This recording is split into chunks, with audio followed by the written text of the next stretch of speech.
আজি আকৌ বতৰটো বৰ ডাৱৰীয়া। মই ভাবিলোঁ বুট কেইটামানকে ভাজি খাই লওঁ।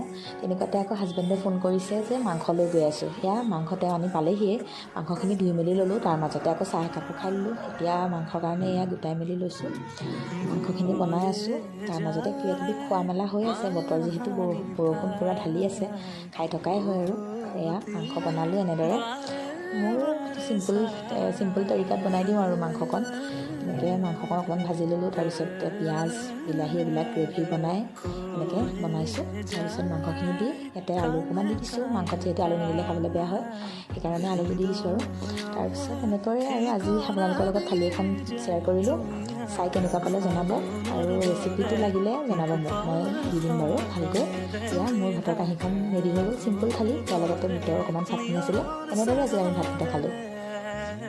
কেনেকুৱা লাগিলে জনাব।